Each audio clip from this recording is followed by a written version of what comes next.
In these next problems, we're going to be dealing with something called geometric solids. And basically these are three-dimensional shapes. So like cubes, spheres, here's a rectangular prism. You've probably seen most of these before. There's the cone, the pyramid, the cylinder. Actually, there's a ton more. These are kind of the important ones to remember right now.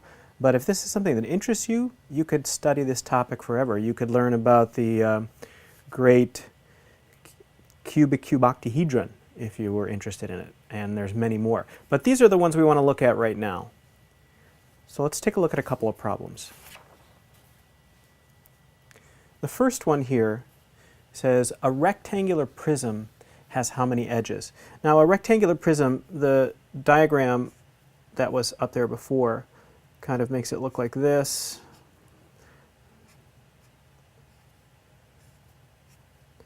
So forth, and then it's behind there. So you have to imagine like a stick of butter, I guess. And they're asking how many edges does it have? The way I would go about thinking about that is think about this end first. So there's this edge right here, this edge right here, this edge right here, and this edge right here. So there's 4 there. So that sort of face has 4 sides or 4 edges.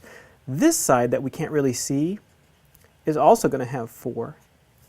And then there's these edges here. I guess by edges it means lines, except you have to, visualize the ones that are behind that you can't see. So here's 1, 2, there's 1 in back, and then there's this one up top. So that's another 4. So it's 4 and 4 and 4. So the number of edges for a rectangular prism is going to be 12. I guess, if you were stuck on something like this, you could get a stick of butter out of the refrigerator and count them. That would be one way. Or if you have a die lying around, a cube has the same number of edges as a rectangular prism. A cube is, in fact, a kind of rectangular prism. All right, the next one says a cube has how many faces? And that one, actually, we should be pretty familiar with, because a cube is the same thing as a die, and we know there are 6 sides on a regular die. And those are the faces. That's what they mean by faces, the flat sides. So that's going to be 6. If you don't believe it, get one out and count them. This question says, use the name of a geometric solid to describe a frozen juice can. And the kinds of cans that I see look like cylinders. So something like this. So that's a frozen juice can. I think yours probably look the same way. If not, you've got some different kind of juice that I don't know about. So, the answer there would be cylinder. And this last question says the following shape is an example of a what? And that is a pyramid. Actually, kind of interesting thing. Oops, I don't know how to spell pyramid.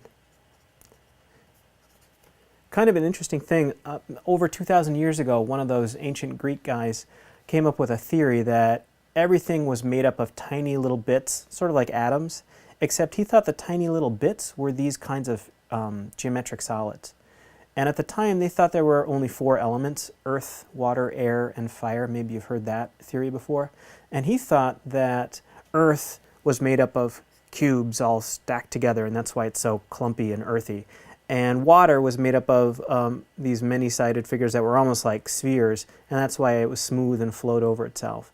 And fire, he said, were these guys, were pyramids, or he called them tetrahedrons. And he said that that's why fire hurt so much when you touched it, because it's so pointy. Just an interesting fact about geometric solids.